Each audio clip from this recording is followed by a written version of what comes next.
Hello, welcome once again to this design class with Spingy Designs. Now, we've talked about text. Now, we want to talk about objects. Now, if you want to work on objects, it is this button at the center here that the hexagon shape that gives all about objects. To import picture, click on this to import picture. This to bring in stickers. If several stickers that you can use. Then to draw objects, you can use this to draw, like freehand.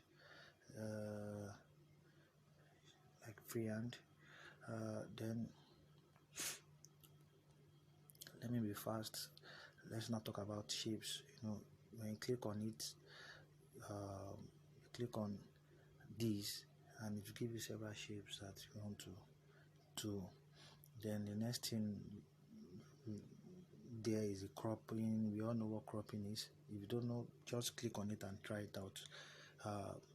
Then same as text, size and the rest. Then color. Then you apply color. You can give it gradients just like text or color like this. Now texture is bringing in objects, putting it inside of, like pictures inside of the object, like a picture object inside of the drawing that you have done. So you click on texture. Let me go back. Click on texture, then you click on this to select a picture. So let's say I want it to have this kind of background.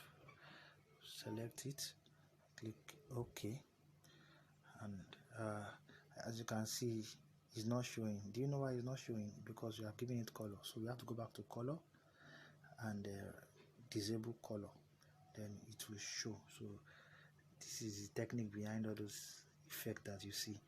Anyway, then if you want to make it transparent, click on opacity to make it transparent. Click on opacity. Now stroke is line. You all know what stroke is. Then filter, you can make it blur here if I'm correct, but you can apply several filters to an object, but this is just the one having a background, so you can't really apply it here. I'm mixing the filter for video animation for this. I'm sorry. Now stroke is to give it line.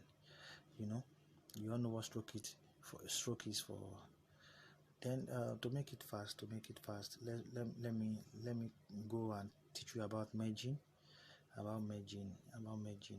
You all know what merging is before, but let's just do something on merging. So let me delete this. Let's say you draw an object. Let's say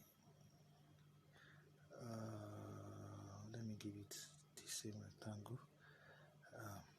Then the next thing I did is to draw a circle.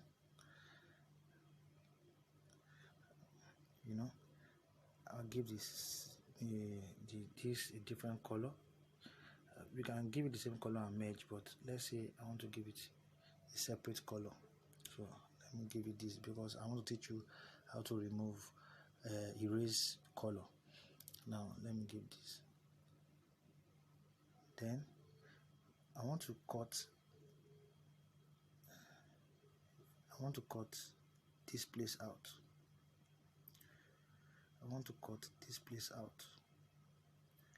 Let's say I want to cut this place out. So what I will do is merge both of them. And how will I select both of them? I'll click on the layer option, then click on this here, then select both of them, then click on this to merge.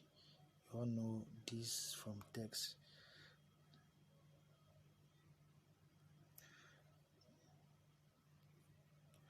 Click on this to merge.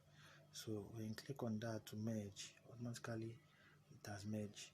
Like I told you in the previous one, that if you don't undo it now, you cannot merge it. If you don't undo it, except you have to go back and go back. Now let's say I want to now make only this sign show, so I'm cutting it out. I want to use this to cut it out. So ensure that your color is always in white. Your color is always in white, or you leave it in that same white color when you are selecting text. So you come here, then you click on erase color. Same thing, erase color. Click on erase color. The guy asked me some questions. This is how your design was made. These are the samples. These are, so when you work on it very well, you get what you want to do. Erase color. So the color has been erased. Now you can apply several effects, 3D embossed, same as object. You can apply it. What else again on object? I don't think there's any more stuff to do on object. Thank you very much. Then if you are designing, work on your grid. Use your grid just to align things together. You can increase the number of grids, you can reduce them here, but we talk about grids when we are designing complementary card. So thank you very much for this. We're moving to the next topic. Thank you very much. Bye.